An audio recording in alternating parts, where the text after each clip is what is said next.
Welcome to the Kindness Project, the podcast designed to share stories of kindness and share how kindness can make positive change in our world, one small act at a time. This time on the Kindness Project, dad dancing, swimming and raising money for charity. Hi there and welcome to episode 3 of the Kindness Project. I'm joined by Charlotte Daems, who I've known for every single second of her life and loved her for most of them. Although now she's a teenager, that may change. And I'm joined by Chris Daems, my pick for Father of the Year, although that may change after the comment he just made. So you're 14 now, right? Just about. Just about, just turned. And why do you think, I don't want you to be too sycophantic, but why do you reckon I get Dad of the Year? I'm alright, I mean, I'm not great. I actually. I haven't got any other dad. Who else was I supposed to vote for? True. You can vote for somebody else's dad. But I know a bloke, Dan Atkinson, who won an award for being the Dad of the Year. He's a really, really good guy. That annual dad dancing competition? Well, look, dad dancing, I mean, it depends on how you judge dad dancing, right? If you judge dad dancing as being bad dancing, I'd be up there. I'd be there or thereabouts, especially if you got extra points for doing a really bad robot, because my robot is particularly bad. Mine's not bad. Yeah, what robot? Yeah, my robot. Your robot's not bad. Freestyle, you're good at. But it always turns into some kind of ballet thing. It does. I remember the time that you and I went to the Olympic swimming pool. And we went. So we live in Essex, but we live on the borders of London. So not a million miles away from us is the Olympic pool in Stratford, and we've been there quite a few times, right? So Charlotte and I went into the Olympic pool. It's a big 50-metre pool, awesome architecture, great place. And Charlotte and I, when you were about 9 or 10, went for a swim there. And interestingly, we went in there, did a couple of lengths, and to be honest, you were slightly slower than like most people were going, and the lifeguard pulled me up and said, actually, you need to really be a good swimmer to swim in the Olympic pool, because people were. I said, can you not see my daughter was swimming perfectly? They turned around and went, no, in a conventional style. Now, part of me was a little embarrassed, but part of me loved the fact that Charlotte wasn't doing even swimming when there's 4 clear strokes, particularly conventionally. So that is one of my favourite experiences, Charlotte. Do you remember that, Charlotte? Yeah, I do. It was hilarious. So, question of the. Oh no! What should we do first? Get in touch. So you can get in touch with us. Twitter. On Twitter. What's the Twitter handle again, Charlotte? Hola, kindness. Hola. I can't pronounce hola. Hola. The Twitter, listeners, is hola kindness. That's spelled HOLA kindness. So you can find us on there. We've got our own Twitter handle. So I'm at Chris Daems, you're at Charlotte J Daems. So you can get in touch with us on there. And via email, holla at thekindnessproject.co.uk, so you can get in touch with us there. Now we've been doing some questions of the day, right? So we've talked about eggs. What was the first one we did? Book characters. But actually, I want to get to the heart of the matter and talk. So the question in the podcast is actually about kindness, and the question I've got, it's a bit philosophical, but let's explore it anyway. Are most people generally good? What do you think? Oh, God. If you keep asking me this question, I'm going to start quoting in a minute. But everyone's got a little bit of good. Okay. Like, in all honesty, nobody starts out bad. Nobody gets up one morning and goes, I'm going to wreck the whole world. Okay. It's kind of like something has to happen to someone for them to be bad. Like, someone hurt them or someone... So you think that sort of when it comes to nature or nurture, it's all about how people how the world treats them. Yeah. How about how they perceive the world? Because I know as an optimist, I like to. I don't know if that also falls under something that is mostly created by how people around you treat you. Mostly. Yeah. Okay. So I think, interestingly, who's that on the phone? Oh, that's Mum. Oh, Mum's on the phone. Excellent. Sorry, I can't talk right now. Sorry, we're podcasting.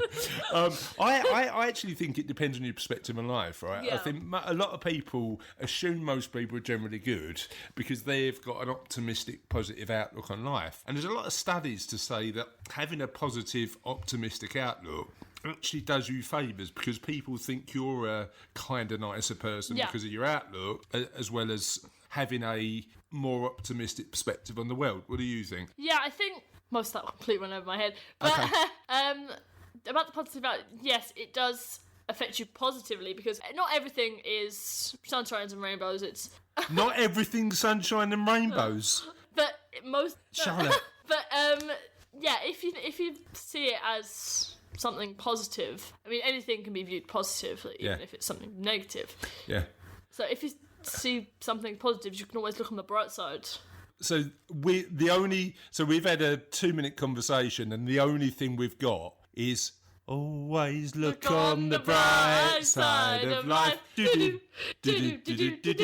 So obviously we haven't got the answer to this particular question. Does anyone?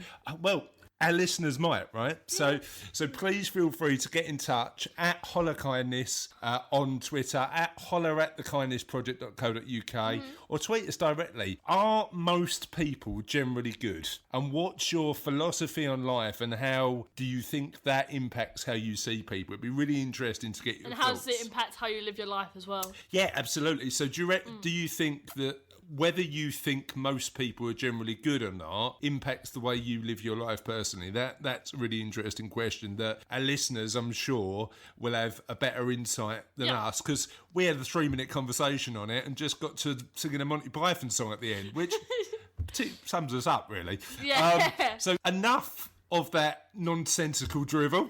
Let's move on to the rest of the podcast. So in this part of the podcast, we're going to share just some stories of kindness that we've found in the week. We're calling it, and I'll let Charlotte do our own little special jingle for it. Cough, cough. Is that what we're calling it? No. We're calling it Kindness News. Okay, I don't know if that will catch on, to be honest, listeners, but we'll soon wait and see. However, let's move on to the business of the day, kindness news stories. Okay, so the first one I have is the one about the scavenger hunt at the zoo. A zoo in Canada. Okay. It takes you through the zoo and encourages you to do different acts of kindness. Like what? Well, guests would hand out flowers to other patrons, write positive messages to be shared with others, and learn more about what it takes to care for a zoo animal. The organisers said the warm fall weather created the perfect opportunity for families to take in the special day. Cool. So they did it for a day, and they went round the zoo doing these special acts of kindness, right? Okay, cool. I wonder what animals they got to look after. Monkeys. Oh, you know what? I'd like... Probably. Genuinely. I mean, that is a great opportunity. And you had a story last week from Canada. Did you reckon Canada's a particularly kind place, or you've just researched a website with loads of Canadian stories in? I think I've just used a very Canadian website. Okay, cool. I've never been to Canada, but it looks... I'd actually really like to go. That sounds kind of cool. Cool. We're going to be talking about in future weeks' podcast the best place that you might want to visit. So I wonder if Canada will come up. Cool. So what's your next kindness news story of the week? Kindness news story of the week. Okay, so in a cemetery, there was loads of graves of veterans, and they were covered in moss. So Eric Dahl started cleaning them up. So they were graves of military. He said, to show veterans we have alive today, that I do truly honour them. November 11 is every day. But he says the work is hard and he's not cutting any corners, describing his technique as military precision. Okay. Sounded like he was a military man himself, was he? Yeah, I'm not sure. But he was known in his community for his random acts of kindness. Okay. And he is cleaning every single final resting place by hand.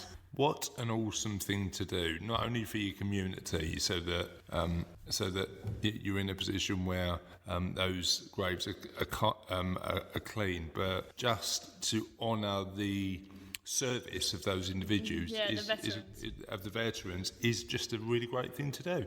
So thank you for that. What's your favourite kind of story of the week? What are the two I've just said? I don't know, I think both have their own kind of charm. Like the one about the zoo, I think that's encouraging the people alive to be more kind, but the one about the veterans' graves, that's showing respect to those who have been kind to us. Yeah.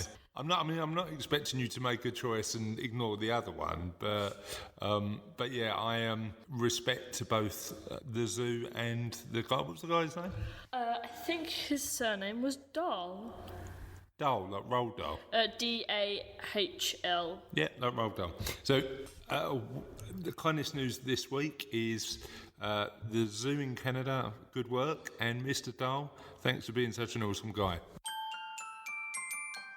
One kind thing you can do is raise money for charity, but you can also challenge yourself at the same time. I know you've done that, Dad. Yeah, I've done it a few times, Charlotte, but the interesting thing is actually it works in my favour as well, because I tend to be motivated by having a goal. So having a goal and having to train for something helps me as well as helping raise a bit of cash for charity. Yeah. So a few years ago I did a 100-kilometre walk for guide dogs across Yorkshire, which I was rubbish at, to be honest. I mean, I was meant Was that the overnight one? Yeah, so it was the 24-hour one. But the mistake that I made is I did all of my training in London, which is quite a flat place, right?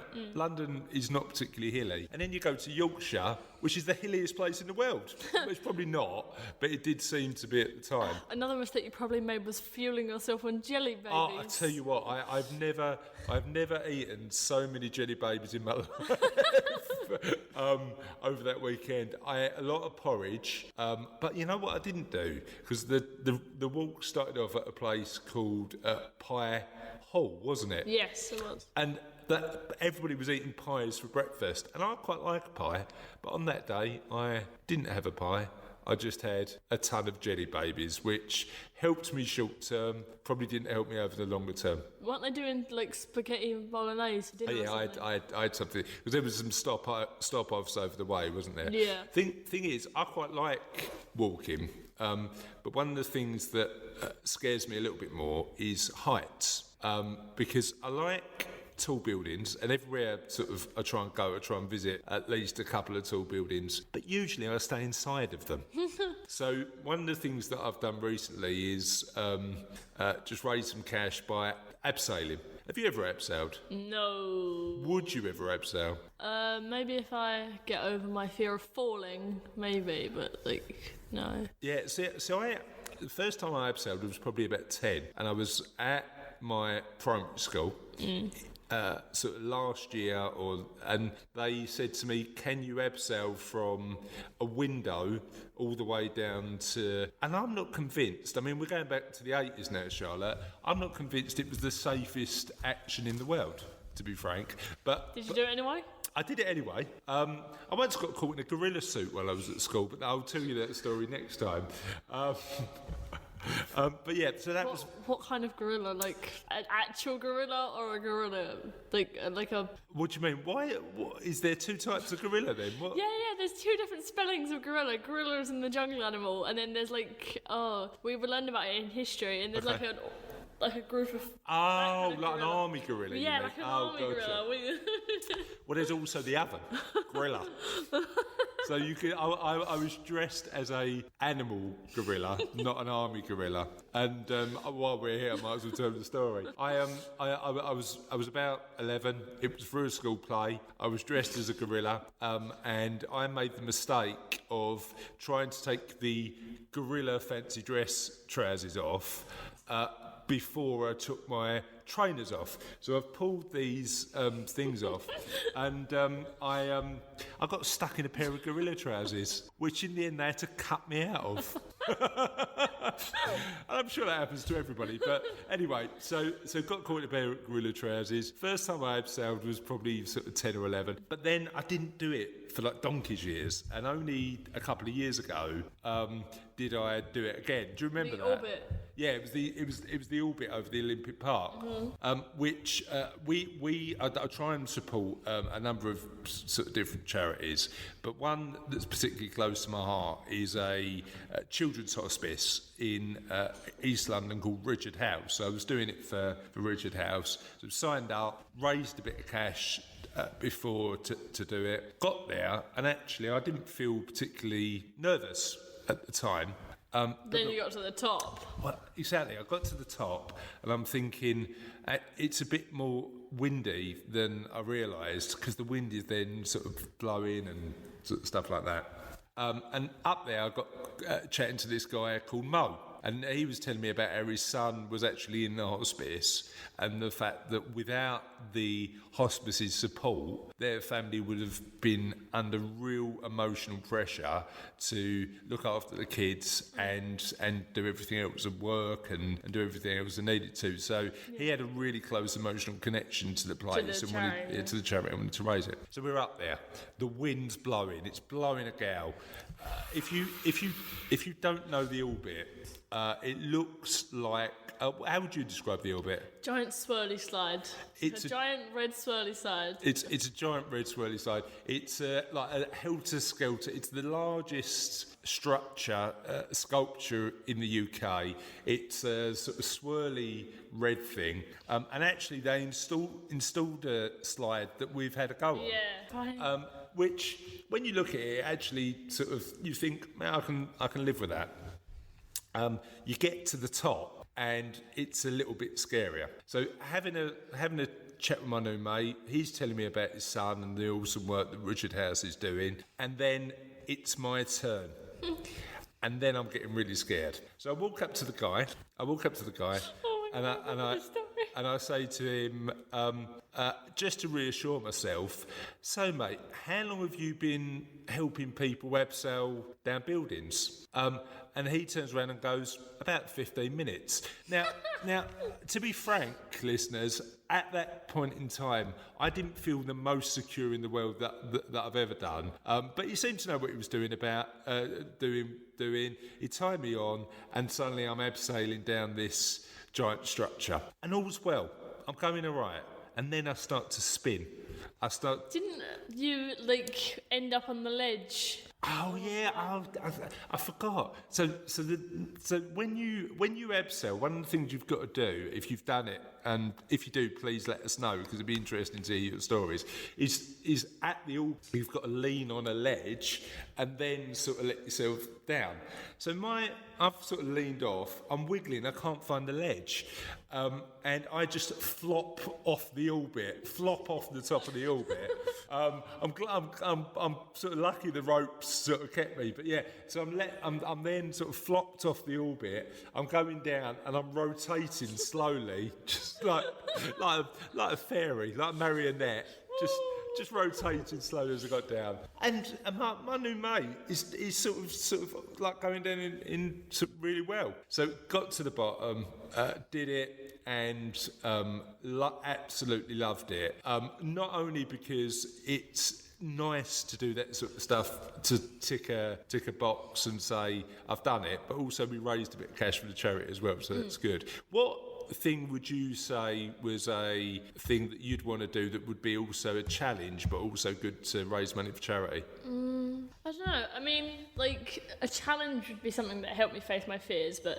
So would you do one with the heights or not? I'm okay with heights. You can put me on the edge of a cliff and I'll be fine. Okay. But if you say you're going off the edge of this cliff... Yeah, that's a little bit different, right? That's a little bit different. Yeah. Yeah, because I can stand on the edge of a cliff and take a picture of a beautiful sunset. If you push me, that's when I'm uncomfortable. Yeah. So how would you feel if somebody said, here's a rope, you're jumping off that cliff, but you'll be fine because you're connected to the rope? God. No? No, not good. No. So the other thing that resulted in is Richard House now come back to me and say, would you like to do this again? So last year I did another abseil down Broadgate Tower, which is a big tower block in London. It's about 200 feet higher than the orbit, and you get to the top and it's quite an exhilarating experience because you can see over London, so you can see St Paul's, and you can. It's awesome. It's at Liverpool Street. This building, and you guys were at the bottom, weren't you? So you shot. You not only did you see all the sights, we saw all the sights. The harness gave him a giant wedgie. What? The harness gave him a giant wedgie, and his top kept riding up. Oh, I'm so glad I started telling this story. So, but the good news about that one is I on that one you were accompanied by an expert abseiler, and it was a guy, a fireman called Tej, and he sort of guided me down. But again, you had this image of this abseiling fireman who'd done it 20 times that day and probably thousands of times in his life. And just this guy pirouetting down the building, just slowly turning, getting the ropes all mixed up, kicking the building and trying to come off. But we did get to the bottom, and you're right, I did have a bit of a giant wedgie at the bottom. That's why we only took a picture top up. But you know what? Both times were great fun, and certainly if Richard Howes comes knocking again, I'll give it a go. I'm just trying to work out my sort of next challenge for this year, and I've got a feeling it's going to be the Three Peaks. So that should be a good one. So what are you going to do this year for charity, Charlotte? Don't know. I'm not really. I kind of just every once in a while, because I always carry change in my pocket. If I walk past a charity box, I'll just put a £1 in. Yeah. Well, maybe we should get you doing a bit more fundraising. How about that? Yeah. I can bake some cheesecakes. Baking some cheesecake sounds good. And on that note, I'm off to have some cheesecake. What? Without me? Okay, so we've reached the end of another Kindness Project podcast. But the question of last week has been a bit contentious. The best use of an egg. Ooh. So we've had some feedback on Facebook about the best use of an egg, but feel free to let us know what you think too. Not too late. It's not too late to tell us your best use of an egg, but let me give you some of the comments that we've had. So really, a really quick one from Kathleen Keyte, just simply, Eggs Benedict. What do you think of it? Do you like an Eggs Benedict? Yeah, I've had an Eggs Benedict once in a while. Victor Sachs has come up with one, and it's like he's channeling his inner Jamie Oliver. Listen to this. 2 minutes boiled, shelled, wrapped in sausage meat, dipped in flour, and panko breadcrumbs. Do you know what panko breadcrumbs are? Fancy breadcrumbs. Fancy breadcrumbs. Fried for 3 to 4 minutes, and voila, homemade Scotch egg with a runny yolk. So we talked about Scotch eggs, didn't we, and how awesome Scotch eggs are, but a runny yolk. Ooh. I'm quite liking that, a bit of a runny yolk. And bacon's in there as well. Bacon's in there as well, which is good. Sam Whybrow, our very own Sammy Boy Whybrow, has come. You won't be has come. Just simple. It's keeping it simple, is Sam. Fried egg on toast, salt, and this is the controversial bit. Brown sauce. Would you go for brown sauce with egg? I wouldn't have any sauce. It's already got its own natural sauces. Yeah. So yeah, true. So I'd go for ketchup personally. Now there's a man we know called Vetulio Bondi, who suggests that the only use for egg is gelato. Now he may be a bit biased when it comes to this, because Vetulio does run the best gelato ice cream parlour in Florence and perhaps the world. So it might be a case that he's got a bit of a bias on that one. Our very own Richard said, Richard Earl said the best use of an egg is to make a little baby. Now, I'm not convinced he's sort of got the idea of best use of an egg, but it's a bit off the wall. What do you think, Charlotte? Very controversial. Very good. You enjoyed that one, didn't you? It's worth the chuckles. It's worth the chuckles. It's funny. Richard Wheeler just said custard. Best use of an egg is to make custard. And we're getting comments now from Robbie White, who's my mother-in-law and your gran, and my brother Russell. Must be a family thing. They've both gone for egg bacon sandwich. Ooh. What do you think? Sophie made one of those at breakfast the other day.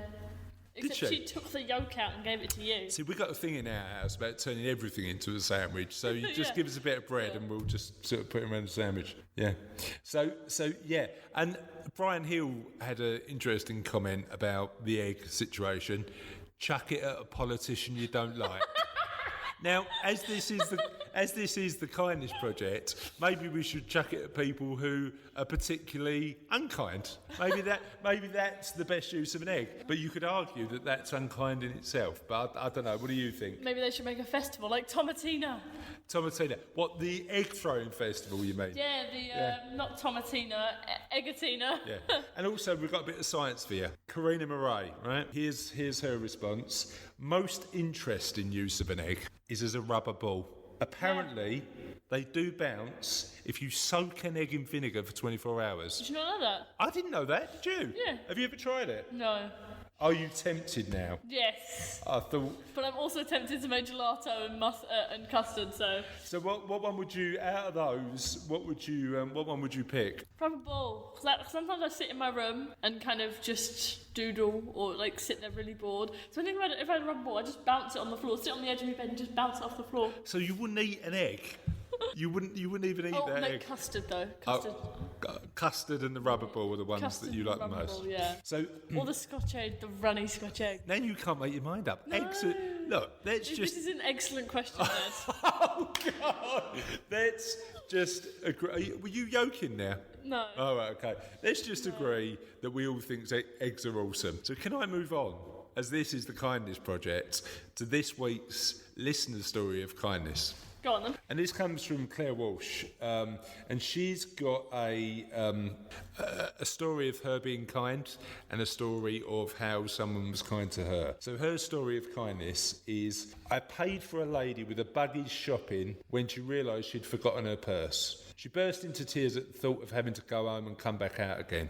So she paid for her shopping to save her that anguish. What do you think of that? It's really nice, actually. Yeah. Really kind. Look, I know Claire. Claire's a lovely, lovely person. So, but what tends to happen is that, you know, nice people also get people doing nice things for them. And her nice thing was, my colleague offered to drive to my house on a Saturday morning at 4:30 in the morning to take me to the airport last week when I realised it was too early to get a train. She got a cab in the end, but she was really grateful for the offer. Now that is going above and beyond the call of duty for your workmates, isn't it? That's not a bad thing to do. So we want to carry on hearing your listeners' stories, both of kindness and to answer the podcast question of the week. If you've got anything egg related, do let us know. Yes. And where can people? That would be excellent. And where can people get in touch with us, Charlotte? I think we went over this. It is Holla Kindness at Holla Kindness. So it's at on Twitter. Or we're on at HOLA Kindness. You can find us on Facebook. And we're still trying to get our heads around the best link for Facebook. But if you go onto the website, www.thekindnessproject... Maybe the best link is the website. Yeah, so www.thekindnessproject.co.uk, you can find it on there. But you can also email us at holla, H-O-L-A. At thekindnessproject.co.uk. Absolutely right. So Charlotte's really pleased with herself because she got that right. And that's it for this week. So we look forward to speaking to you next time. Bye.